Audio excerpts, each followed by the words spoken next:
Hi there. We're just waiting for Lisa to just put her camera on as well. Brilliant. Hello, everyone, and welcome to the Writing Around the Kids panel discussion on writing and perseverance this evening. We are so excited to have such a brilliant bunch of women on our panel this evening. And so we're, without messing about, we're going to get stuck in with some introductions. So I'm really delighted to introduce to you Lisa Allen Agostini, and Lisa's joining us from Trinidad and Tobago tonight. Lisa is a writer, editor and stand-up comedian from Trinidad and Tobago. Her books include The Bread the Devil Need from Myriad Editions, which was shortlisted from the Women's Prize 2022. And then Home Home from Delacorte Press, Swallowing the Sky from Cane Arrow Press, and Trinidad Noir, Akashic Books. She's the mother of 2 daughters and 2 dogs, and as I said, she lives in Trinidad and Tobago. Now, sadly, due to a little bit of a tech issue with the distance, Lisa is going to have her camera off for most of the evening, but it's lovely to see her face for the introduction. Thank you for joining us, Lisa. And next up, we have Mira Shah. Mira is a #1 best-selling author and legal writer who lives in North London with her husband, 3 good dogs and a mediocre cat. She studied history at the University of Warwick before practicing as a city lawyer. During the pandemic, Mira wrote her first ever novel, Her, a psychological drama which explores themes of flawed perception, trauma, race and class. It's a #1 ebook bestseller and was published in March 2023, and the paper book is coming out very soon in November. November last year. But her second novel, The House Sitter, is coming out next month, which is very exciting. We're delighted to have you, Mira. Thank you. Thank you very much. And last but very much not least is Philippa East. Hi, Philippa. Philippa grew up in Scotland and originally studied psychology and philosophy at the University of Oxford. After graduating, she moved to London to train as a clinical psychologist and worked in NHS mental health services for over 10 years. Philippa now lives in the Lincolnshire countryside with her spouse and cat. And alongside her writing, she continues to work as a psychologist and therapist. Her debut novel, Little White Lies, was longlisted for the Guardian's Not the Booker Prize and shortlisted for the CWA John Creasy New Blood Dagger. She's since published 3 further psychological suspense novels, Safe and Sound, I'll Never Tell, and The Guilty Secret. Hi, Philippa. Thank you. Thanks very much. And so before we get stuck in with some questions, we're going to, each of our fabulous writers is going to do a reading for us. And so over to Lisa, who's going to read from her forthcoming novella, Death in the Dry River. So hi, I just remembered I actually have like an electronic and it's reversed. So I'm sorry, there's nothing I can do. But so it's a novella, and it's a historical fiction crime novella. It starts in 1932 in Port of Spain and is basically about this policeman who is on suspension. His name is Sonny Stone, and this little boy breaks a window and he pursues the little boy down the street. And this is from the start of the book. The inciting incident is this little boy breaks a window and he pursues the boy and they find a dead body. So, I mean, it's called Death in the Dry River. So there's no surprise by me telling you they find a dead body. So I'll just read it. I hope it's 5 minutes. So the Dry River was a wide, flat, paved canal through which a trickle of water flowed. Its source was the St. Anne's River in the lush hills north of the city. During the dry season, it devolved into a sullen creek, making its way to the Gulf of Paria. Paved only a year earlier, the river's worst excesses of filth were behind it, but Sonny still groaned when he realized the little boy he pursued was heading for the track that would take him down to the waterway. Think the Thames at its worst, as the level of yuck we're talking about here. "Don't dare jump down in that river, boy," he shouted. knowing even as he did that the boy planned just that. The woolly head disappeared over the bank. Sonny slowed to a halt, his feet pounding in the dusty brown grass that lined the bank. Peering down, he saw the track, a stony, steep path worn into the side of the river by little boys like the one he was chasing. The track ended about 5 feet above the riverbed, where it gave way to a wall. The boy was nearly gone now. Sonny was on the verge of turning back when he heard a short, high shriek. Little boys, when they're frightened, sound just like little girls. All their incipient manhood blows away like mango flowers in a storm, leaving only a child and his fear. Sonny spotted the boy's dingy red and white striped jersey. The boy had come to a stop about 30 yards away and was cringing against the high wall of the river. "What happened?" Sonny called, instantly forgetting his broken window and his promises of vengeance. "You see a snake? It's all right," Sonny shouted, gingerly going down the crumbling path in the bank, leaving a trail of rolling stones behind his red alpargatas as he jumped down. "If you leave it, it wouldn't do you nothing." The boy only whimpered. Sonny trotted past the piles of rotting rubbish through which the stubborn trickle of the river ran. A bloated dead cat, gray fur bristling in the wind, eyes closed to slits, a bag of blackened tomatoes, a soggy brown leather loafer with no sole, an old paper kite, half its bright yellow life gone, a broken cockspur gold bottle, long emptied of rum. The boy was standing a few feet from a high hump of garbage that looked like a rag picker's bag. Only it wasn't a bag. What looked like rags was a fine sharkskin suit on a man who lay face down in the river in a pool of drying blood. Sonny grabbed the boy and pressed the small weeping face into his rock-hard belly. The slender shoulders shook. "It's all right, boy. He ain't gonna do you nothing. It's all right."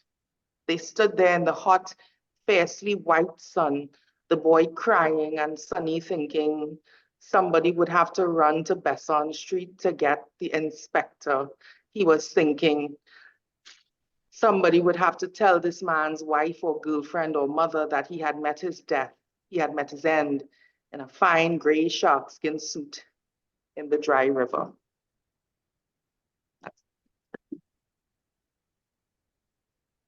I hope you all heard. Yeah, that was amazing. Thank you, Lisa. Yeah, brilliant. And now, Mira, can we hear from you, please? And you'll be reading from your first novel, which is Her.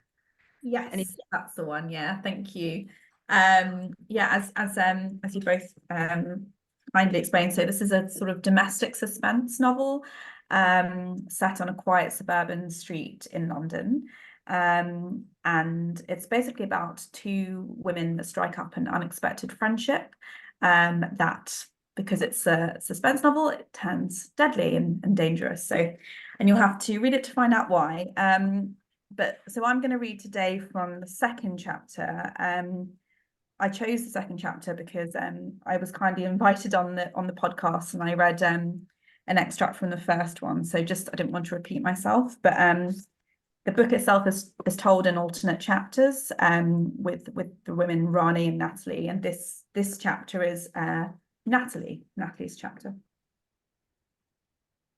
"Here we are at last, Mrs. Riley. I can't stop saying it," he purrs at me, rubbing my bare shoulder as we turn into the driveway of our new home, the roof all the way down on his red Maserati, classic jazz bursting from the speakers. Charles always knows how to arrive in style. I watched the removal men emptying the van of our boxes and furniture, huffing and puffing under the weight of them. I gripped the handle, my fingers shaking with nervous excitement, taking in the royal blue front door with the chunky brass knocker. "Where do you think you're going, young lady?" His warm breath tickles my ear. I smell whiskey and oranges, but before I can say a word, he slides both our seats back, bends over and scoops me out of mine. "Charles, stop!" I giggle up at him, squealing with pleasure, lightly kicking my feet and slapping his arms playfully. Put me down. What will our neighbours think?" "Who cares?" Let them look at you, he says, swinging me around before stepping triumphantly out of the car and carrying me down the mosaic path. My perfect wife. The removal men stop to stare at us, nudging each other. One of them wolf whistles loudly, and I feel my cheeks grow hot. But Charles's eyes only widen with pride. So, tell me, what do you think? Is it just as you remember from the viewing? He asks, lowering me onto the smooth parquet flooring. I allow myself a moment to take it all in, gasping in wonder at the majestic terrazzo staircase, the whitewashed walls, the bay windows flooding the house with light. I peer up at the ceiling where shadows shimmer over the original Victorian cornices. And suddenly my body is ice cold as the rounded shapes morph into disfigured faces and the long, thin branches outside resemble witches' fingers. I can't explain how or why, but it feels as real to me as a memory. It's nothing. Of course it's nothing. I'm exhausted from work and my mind is playing tricks on me. Focusing my attention on Charles's handsome face, I pull him towards me, seeking stability and warmth. Thank you, I whisper, as the men pile our boxes up high. But I can still feel my pulse racing. What am I walking into? We started house hunting a few months ago, just the other side of Hampstead Heath in Belsize Park. Charles's best friend Seth lives there with his wife Darcy and their 2 children, so he knows the area well. But late one evening at work, I started playing around with the location field on Rightmove, just to see what else might be available in our price range, and saw the words that made my heart leap from my chest like an escape artist. Priory Gardens, Highgate. I clicked on the entry and zoomed in on the profile of the house. There were so many features, from the striking orange brick to the mosaic footpath, that moved me in a way that was quite incomprehensible. It felt like I was looking into the eyes of someone whose face I recognized but was unable to place. The next day I left work early to view it on my own. I had no expectations. I just wanted to see where my instinct would lead me. But as I followed the estate agent into the hallway and I stared up at the enormous oak tree in the garden, I felt something awaken deep within my bones. This was no ordinary house. This was my childhood home, a home from a past I'd long forgotten. It was fate. What else could it be? With Charles by my side, I was finally in a good place, loved and secure, and buying this house was a real possibility. My past and present seemed to be joining full circle, and I felt excited, fueled by a hopeful sense of belonging that I was ready to explore. Eventually, I would tell Charles the truth about this house, about my life, and I had faith that everything would be okay.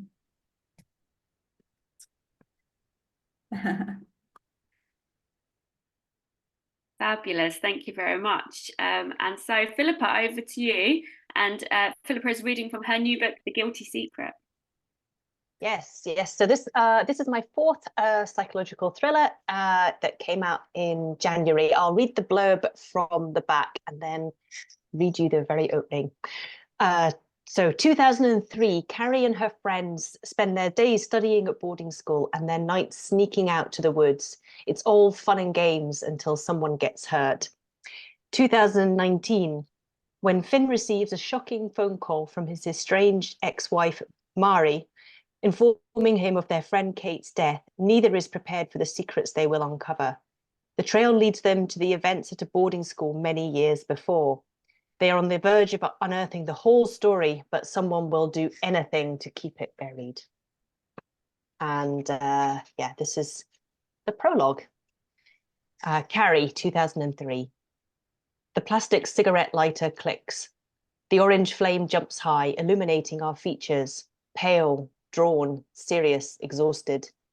My friends' faces are warped by the weird radiance, but each one still looks as familiar to me as my own. May holds the lighter. She's in charge, the rest of us circling around her. Our breaths rise and fall together in the darkness of the dormitory. It's like we're breathing as one. Hold your hand out, she says. Serena goes first. She's tough and loyal and always the person next in line to May. Still, May makes sure to hold her wrist while Serena says the words May has given to her. Victor is next. He tries to duck out of it, but no one's going to let him. We've started this now, and we all need to make the pact. Swear on the pain. Next is Alex stepping up quickly.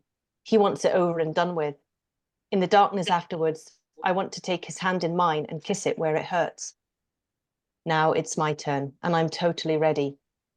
Of course, I know it's going to hurt, but I don't care. I want it.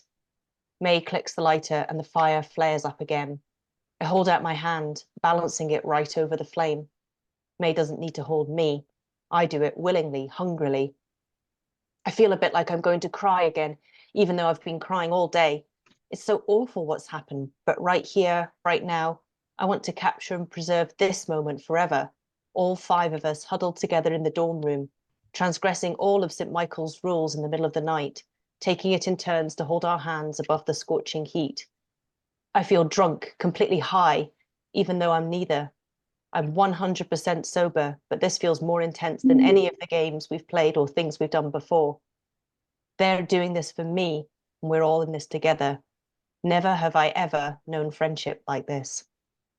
There's darkness at the edge of the circle. All that's happened beats its wings at the boundary of my mind. When the lighter flame goes out again, it will all rush in on me, and I can't bear to think about what will happen after this. I want to stay here for eternity, in this circle with my friends, making this promise to each other again and again. The pain is agonizing, overwhelming, beautiful in a way I can barely describe. It's excruciating and totally pure, and I want to hold it in my hand forever.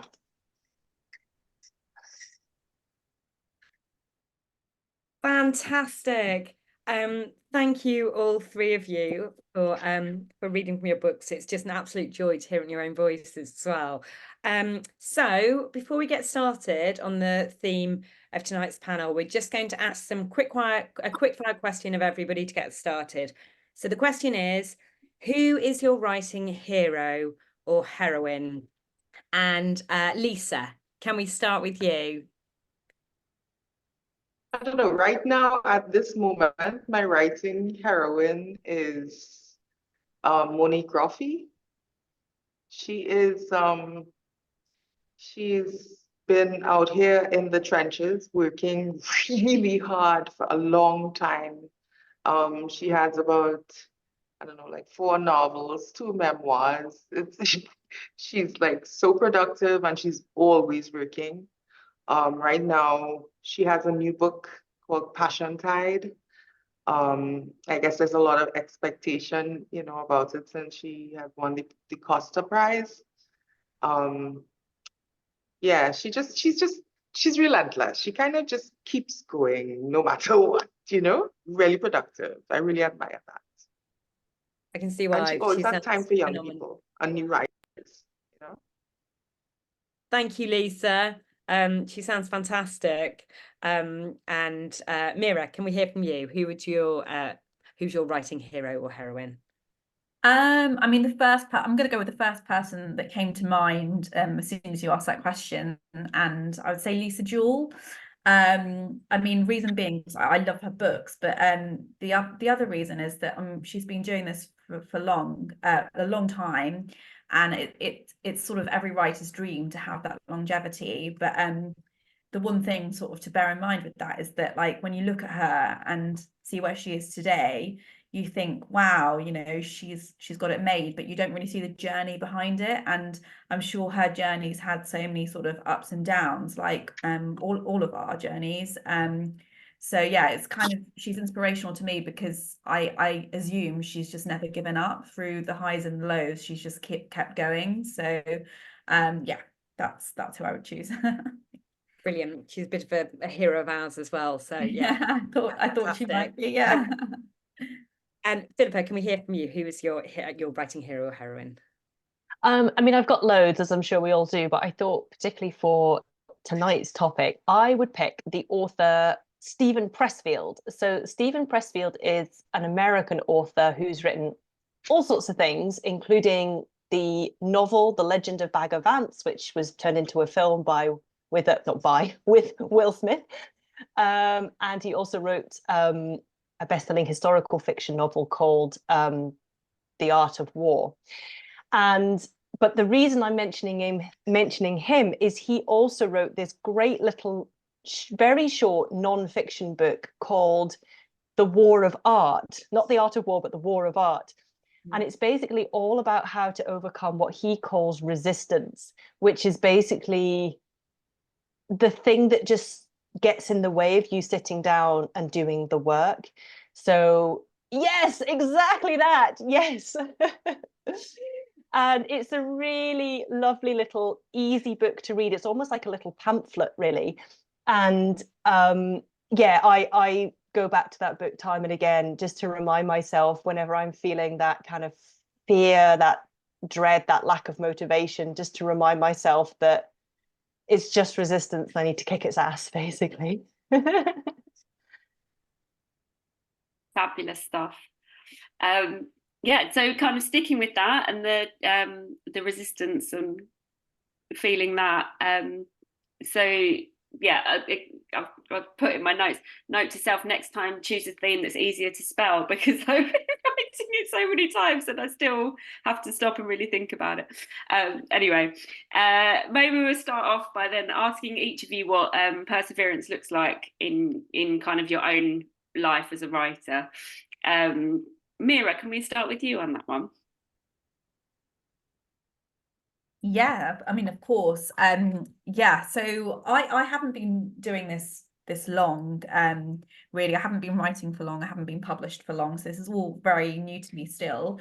But I mean, the biggest thing I would say is sort of balance for me. So I don't write full time. I don't write anywhere near full time.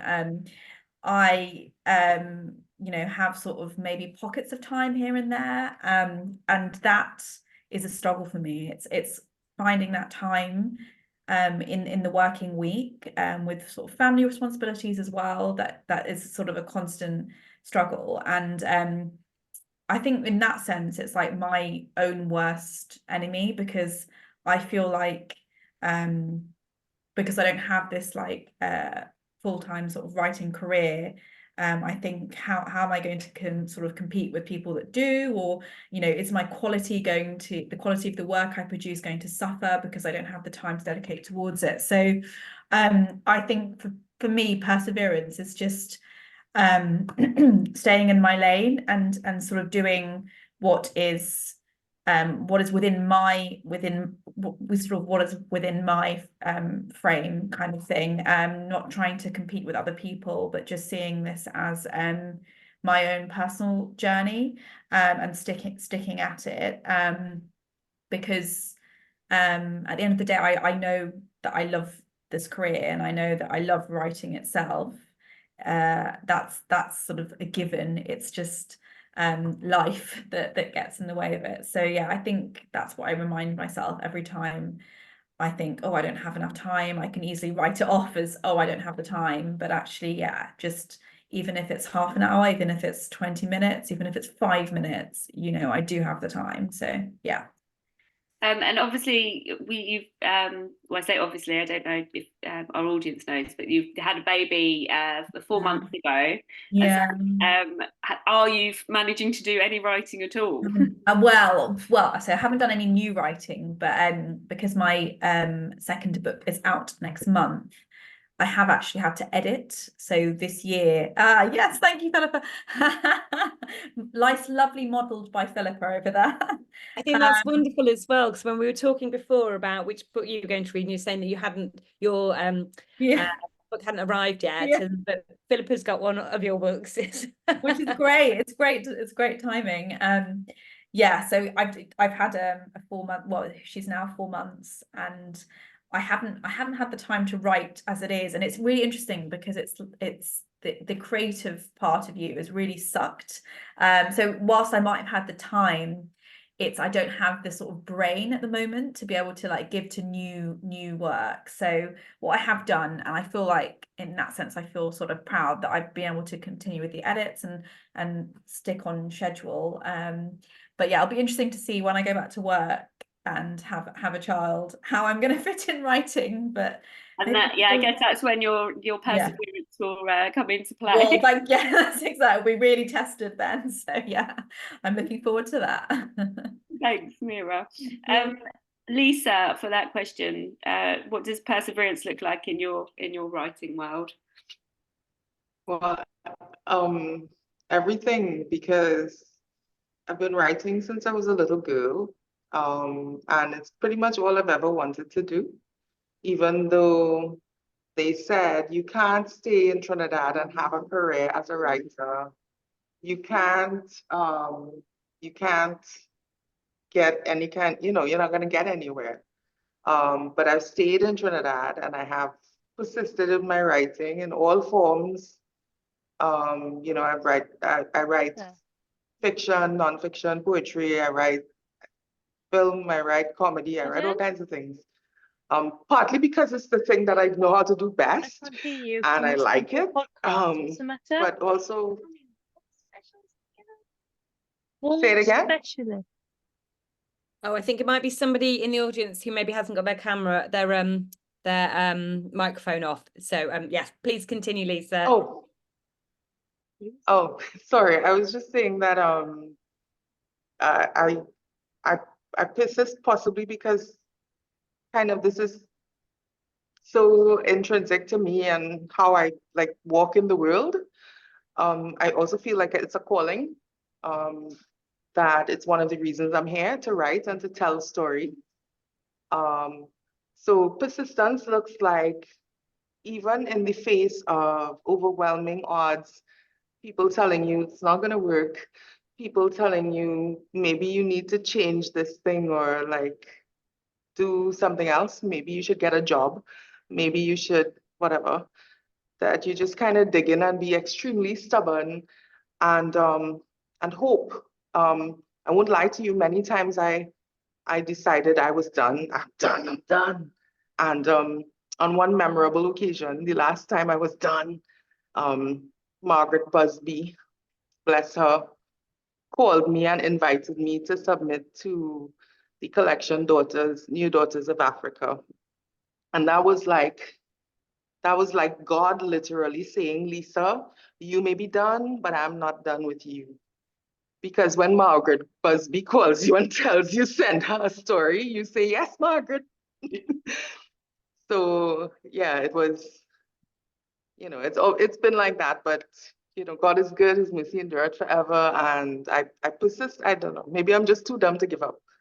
It's possible. Oh, I don't think that for a moment. Brilliant. Thanks, Lisa. And Philippa, how about for you? Yeah, I think this is so interesting, like just the different angles that we've come at it at, like Mira talking about a big thing being about finding the time, Lisa talking about, being up against the odds and people or things telling you that you can't do it. And my thing is keeping going even when you don't really feel like it, like when you don't want to, because I think that's also a different kind of block that can happen, that people think of writing as this because it's a passion, or it like Lisa's saying, it feels like something often that we're called to do or that we've wanted to do for a really long time. People might think, oh, you must just get up every day, like just can't wait to get to your writing desk and write the next chapter. And I'm like, I mean, not really. I mean, like a lot of the like every so often I'll have a day when I'm excited about it, or if I'm doing other things I really don't want to be doing, then it's easy to sort of think, oh, I wish I was writing instead. But most of the time on my writing days, I wake up in the morning and I'm like, oh, I'd rather just stay in bed and read a book or watch telly or listen to a podcast and play with a cat. And I can't really be bothered, like, because it is hard work. So I think for me, persistence is learning to the way I think of it is like I don't give myself a choice. It's just I treat it like a job, and I just it doesn't matter how, like the same way as my day job as a psychologist. It doesn't matter whether I want to go to work or not. I have to go to work. It's a work day. So I think, yeah, I suppose I wanted just to point out that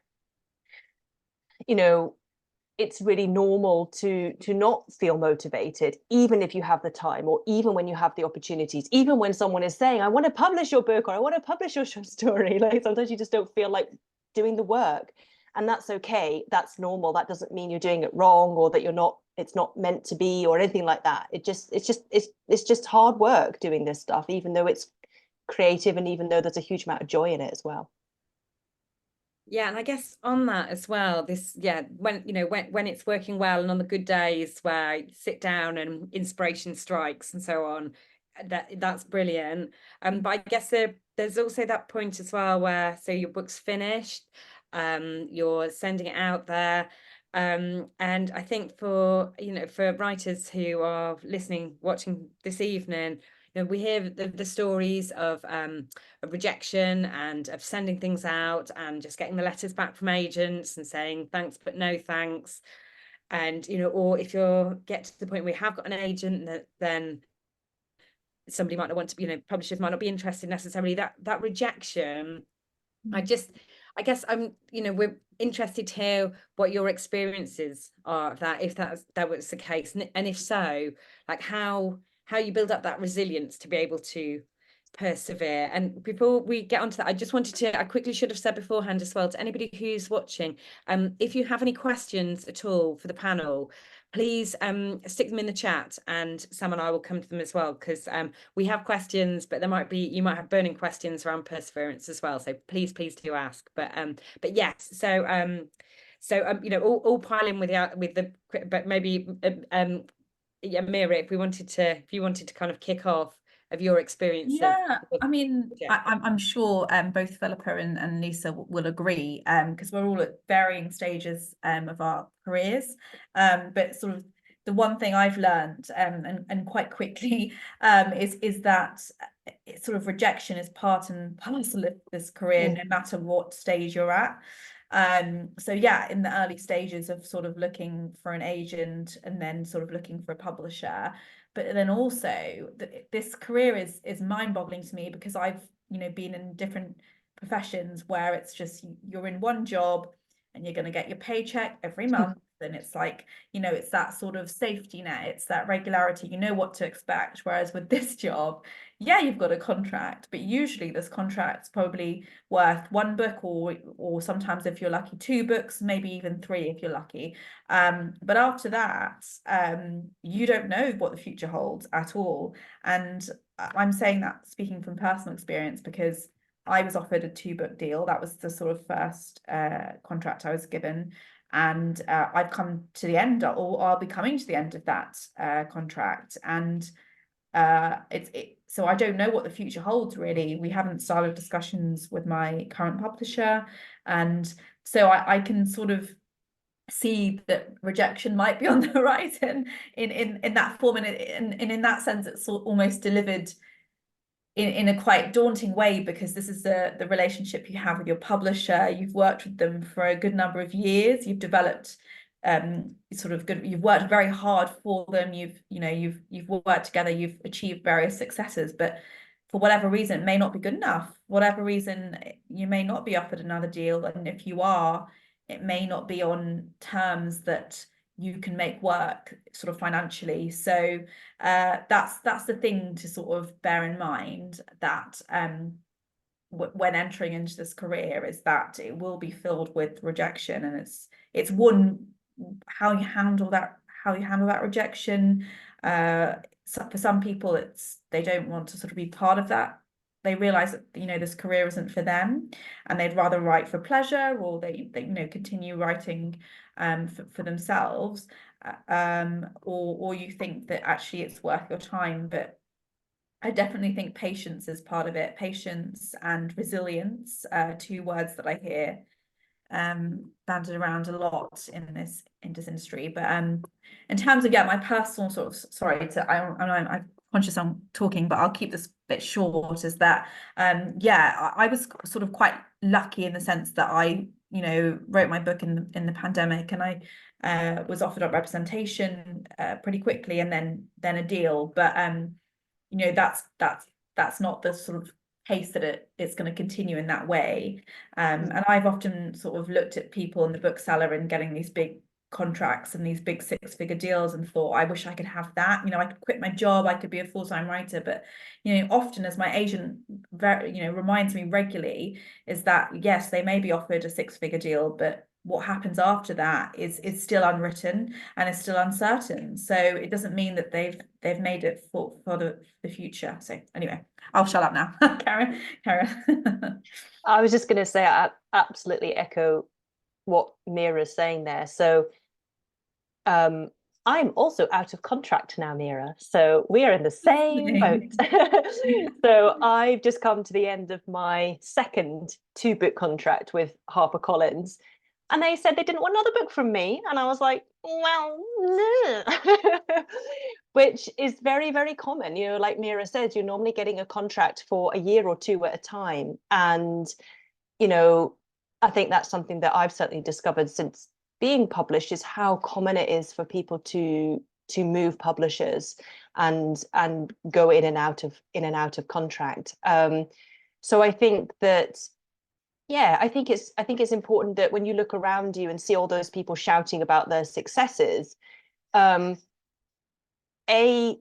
that's the thing that people shout about publicly, right? They don't go, yay, I've been rejected again, you know. But usually, you know, just statistically, for every success, there's going to be, you know, 10 times that of there'll have been rejections, and that's just the norm. So I think Mira's absolutely right that rejection is just par for the course. And I think, and yeah, the idea that, you know, even the top, like going back to Lisa Jewell again, I mean, you know, she's flying really high now, but you know, she's obviously had stumbles before, and she may, you know, have trouble again in the future, and like most authors. And I think the other thing that I always think about with rejection is thinking about the fact that there are things you can control. So one of the things I always caution people about is, if you're sending a piece of work out and it's getting rejected and rejected and rejected, sometimes people give this advice, which is like, just keep trying, right? Which is kind of true. But at the same time, if the piece of work that you're sending out isn't hooking an agent or a publisher, it might be because it's not working. So rather than just like continuing to do the same thing and the same thing and the same thing and hope that your luck is somehow going to change, you can take control by saying, okay, do I need to edit this book again? Do I need to rewrite it? Do I need to get more feedback on it?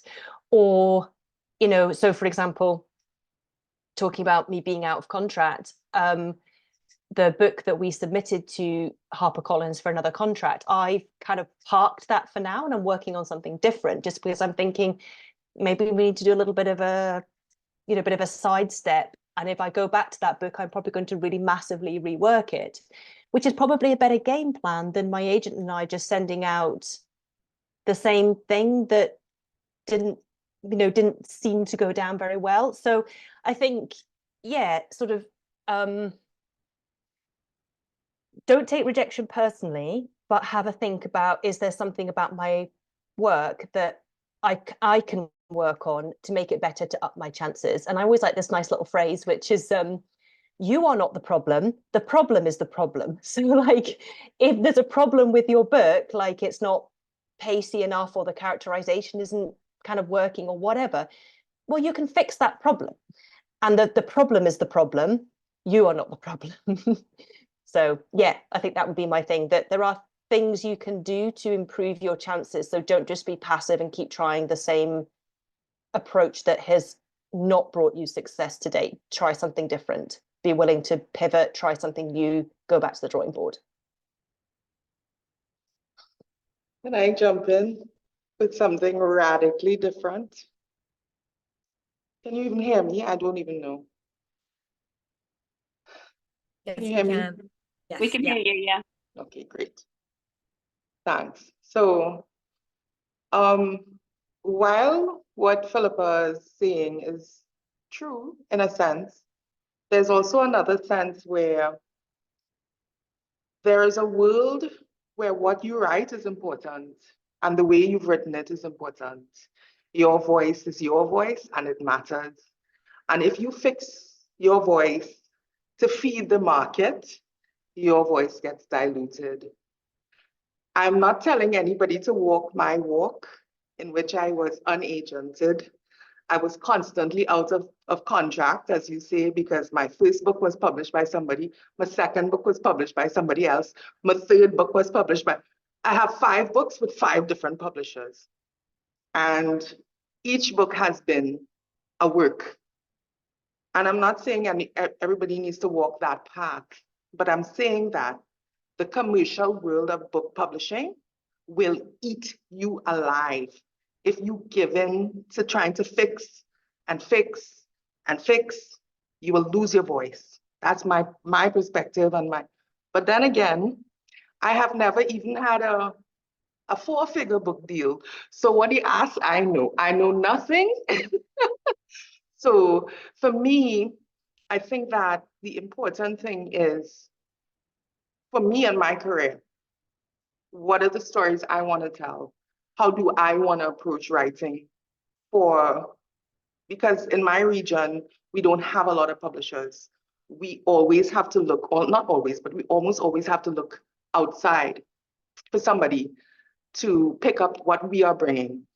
And when people from another place are looking at you, they don't necessarily see what you want them to see, if you understand what I mean.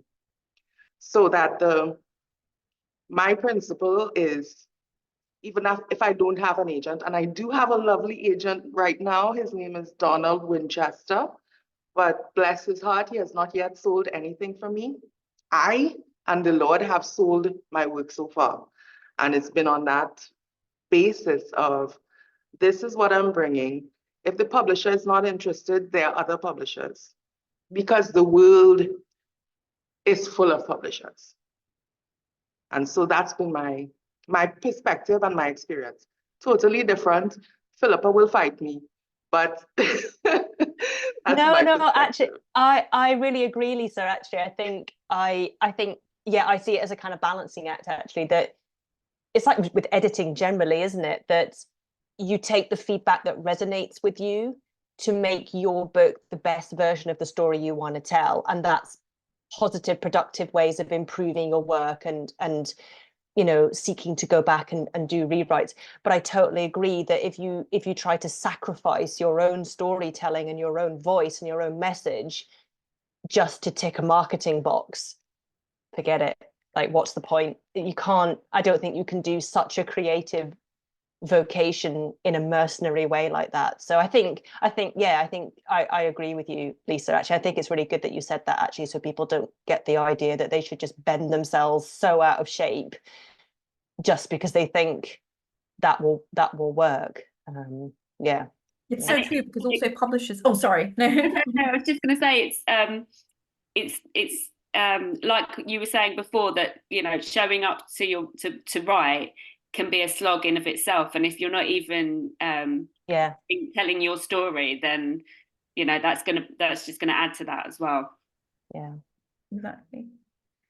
Sorry, Mira, go on. No, don't be so. I was just sort of, I completely agree with both Philippa and Lisa. That's spot on.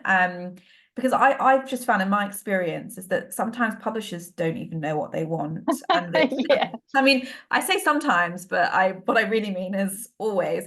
And they'll reject a book, and they'll reject a book they'll love, but they don't know why they've rejected it.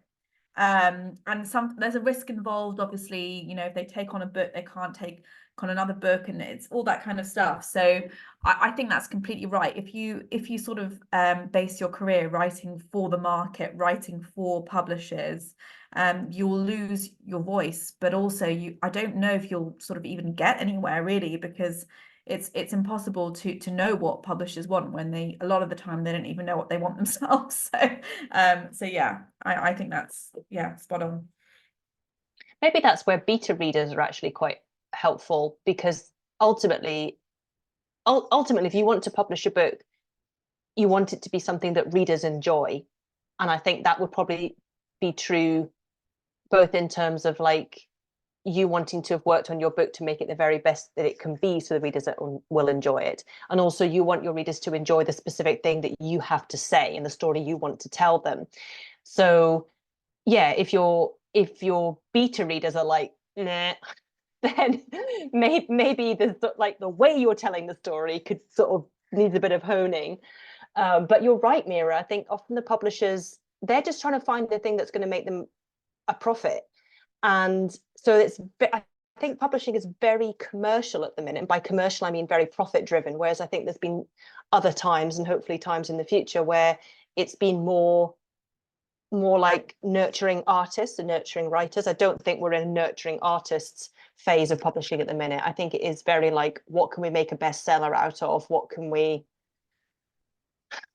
hook people off Netflix and off social media to read? So yeah, I think start with your truth and go from there. I think it's difficult as well with that kind of commercial a kind of commercially driven writing as well, when there's talk of things that are like themes, or the next kind of like, you know, I don't know, like kind of cozy crime is not going to be popular at a certain time, or kind of like rom-com or whatever. But you think in the time that you're writing these things, you're talking about things, it's going to be 2 years at least before it's published. And if you're not writing the things that you enjoy, and you're writing the things that are seen to be popular, will be commercial in such time, the market might have completely changed by that point as well. So yeah, to write the things that inspire you and the things that excite you, or it feels essential, really, because as you say, you don't know what the end point's going to be with these. You can persevere as much as you want, but you don't know how they're going to play out in the end. So the process has to be at least enjoyable, I suspect. And also, I think that we don't always know where our work will end up. So this book, A Death in the Dry River, I wrote that book, must have been at least 20, I don't want to exaggerate, but it's about 20, going on 20 years ago that manuscript was first written. And it just sat there because nobody wants a novella. But nobody wants a novella from anybody. I just had a reasonably successful book. So they're like, okay, maybe a novella will work. So now is the time to dust off the novella and be like, here, would you like this novella? You know, and I was fortunate to have a connection with a small press who was interested in it. But I'm saying that you might work, and it may be for reasons,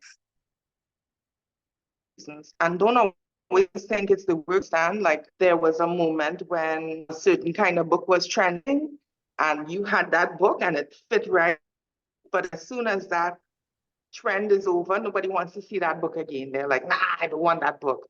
So it's, you know, there are a lot of like really weird and confounding factors when you think about what will make a book publishable or what will make a work sellable, you know? So just don't give up. Believe in your vision, believe in what you're doing. By all means, get as good as you can at your craft.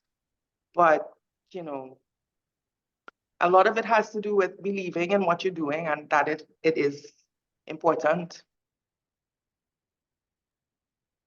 And I suppose on that, this is something that we were, one of our groups was kind of talking about recently, was that how do you know that a story is worth pursuing and worth kind of writing the whole thing, and particularly in the face of if you've kind of had a new spark of a different idea, and it's tempting to kind of get diverted to the shiny new thing. What tell me about that. Philippa. I mean, I think it's a very subjective question, but I suppose a few things to weigh in the balance. So number one, if you're still in love with the book and you're still excited to write it, crack on and write it, you know.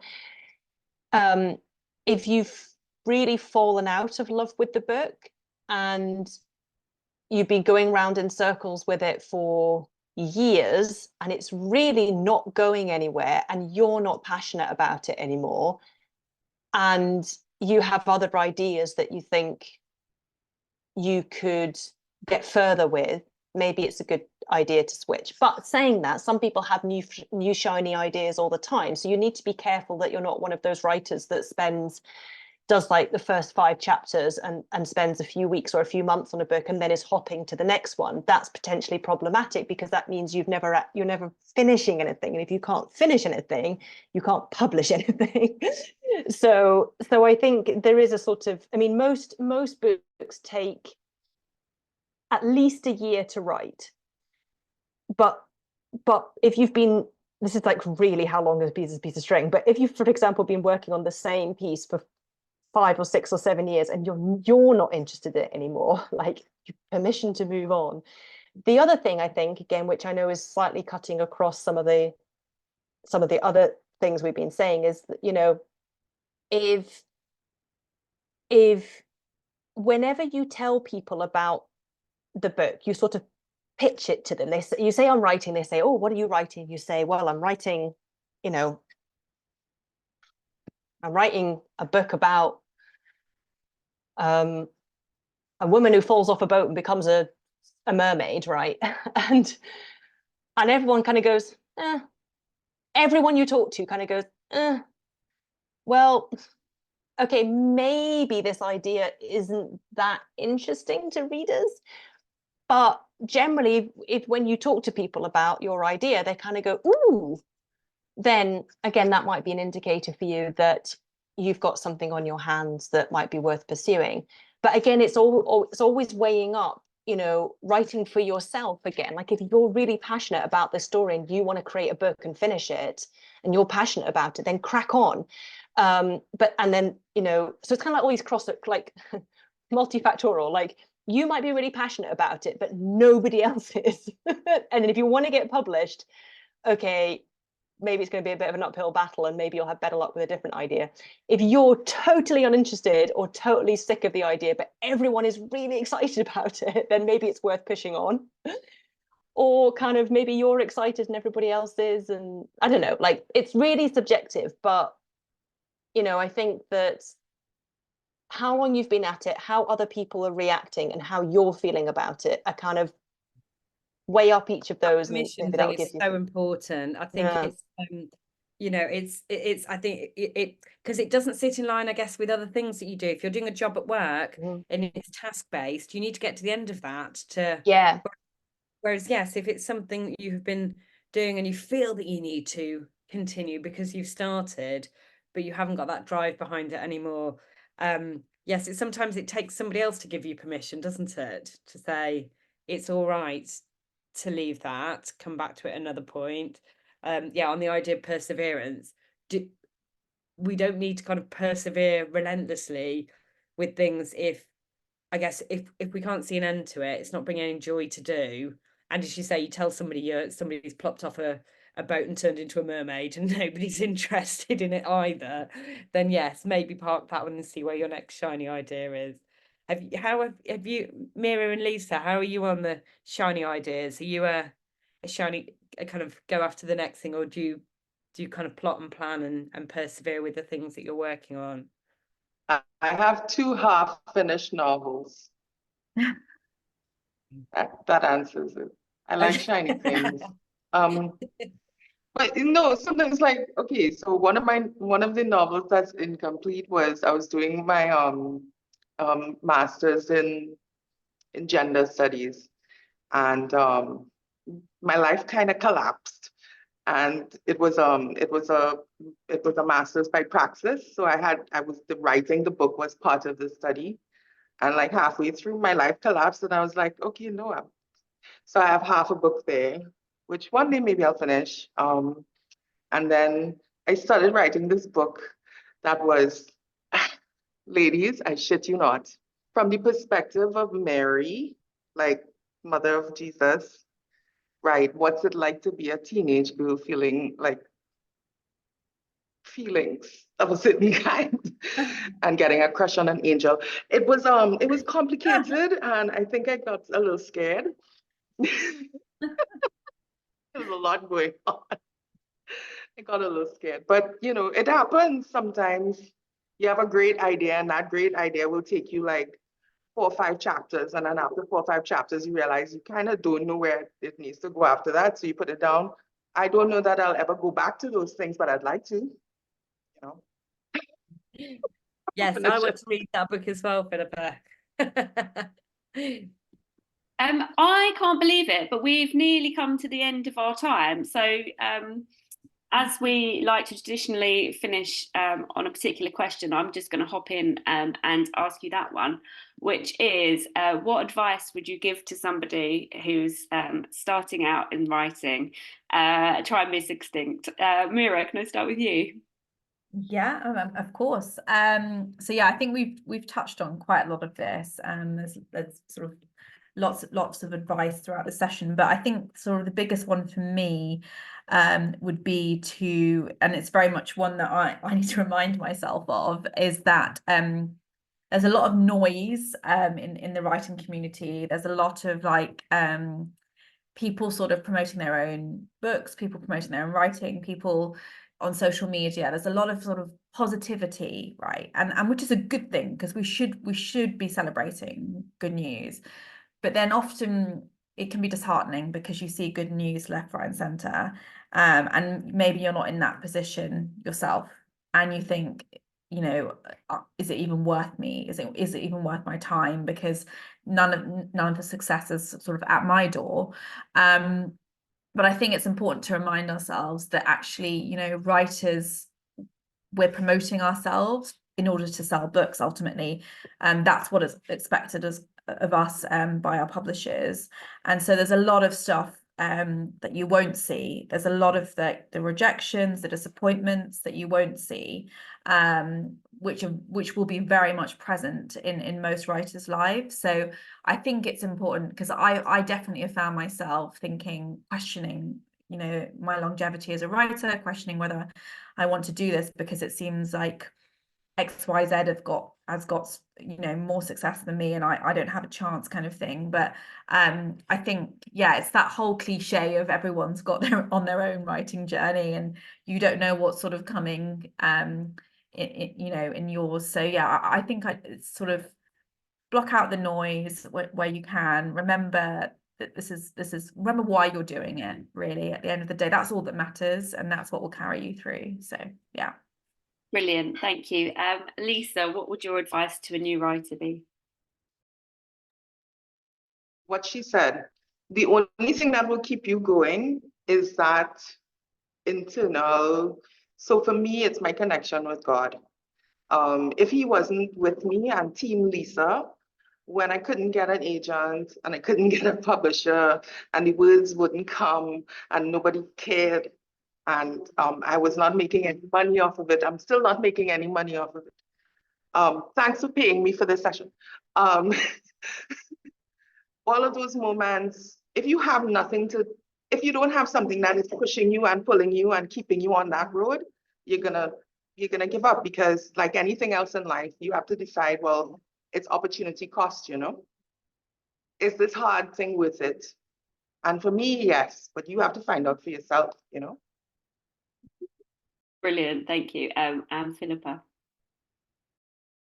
Yeah, I think it's so difficult, because every piece of advice, it's like, but not too much, do it the other way. like persevere, but don't keep persevering with something that isn't working, or like, you know, write the thing you're passionate about, but not if no one else is interested in it. So I don't, like, I'm very aware that a lot of the time the advice can feel really contradictory, and I think basically it means that it's a balance, right? Not being too far, not being too kind of pig-headed one way, not being too kind of quick to give up the other way.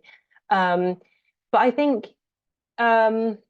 yeah, I'm trying to boil it down. I think I would say, like we've said already, starting from a place that making writing something that you enjoy, and at the times when you lose that enjoyment, again, maybe going back to a little bit like what Mira's saying, is trying to cut out the noise, trying to cut out what is getting overwhelming, what is getting confusing, what is making you feel like an imposter, what is making you feel distracted. And I often think about, especially since getting an agent or being published, really protecting that kind of private creative space, which is just for me. And it's that cave that I go into to have a one-on-one relationship with my writing, and that has to be protected at all costs. Because if you, again, going back to, you know, what Lisa is saying, if you let people start interfering at the very private part of it, then you easily just kind of lose your whole self. And if you haven't got a self, if you haven't got a voice, then what do you have to say as a writer? So I think preserving the privacy of your creativity, the joy of your creativity, the passion for your creativity. And then I think I would temper that with being willing to do some of that technical stuff of, studying the craft, getting feedback, working to improve your books on a sort of technical delivery level. And by that, again, taking Lisa's point, that's not about compromising who you are and what you want to say, but just learning the tools so that you can give yourself the best chance of delivering that story successfully to the readers, so that it lands with them in the way that you want it to. And I think the last sort of piece of advice would be, and again, this is something that I've had to sort of learn the hard way recently, given what I'm saying about suddenly finding myself out of contract, is just sort of being willing to be flexible and try something new, and recognize that, because, so I don't know, sort of 4 or 5 months ago, I was like, I've got 4 books published. I'm working on my next book. I'm like an established novelist now. This is my career. I'm starting to kind of really kind of, invest in this and sort of move away from my psychology, la, la, la, la, la. And then like the next day, I was like, I have no job as a writer. That was it. I was like, I felt like I was just like, what? And so, yeah, suddenly I was like, okay, I'm really going to have to recalibrate my whole next steps and all of that. And I think, again, just recognizing that that's part of the industry. So as and when you find yourself in that position, not taking that as a sign of failure, but it's just the way of this really strange up and down industry. And if you can sort of take it as an opportunity to, maybe just say, okay, well, I've got a blank canvas now. Like, let's take that as an opportunity, something a bit liberating, just to be like, okay, what do I want to write next? Like, I don't have to be held by the next contract or the next deadline or the current genre that I'm writing in, or the current editor I'm writing with. Like, what do I want to do? So sort of use it as an opportunity to get back to that private space again, maybe. Thank you, all 3 of you, for being such fantastic panelists, for sharing your work with us, but also for your kind of absolute honesty as well, because I think that's the thing that we value so much, is finding out what it's really like to be professional writers. So I'm seeing that there's some really lovely thanks in the chats as well. So from us and from all of our audience who've been watching as well, thank you for being so wonderful. Thank you all, and good night. Thank you, everyone. Thank you. Happy writing. Bye. Thanks. Bye.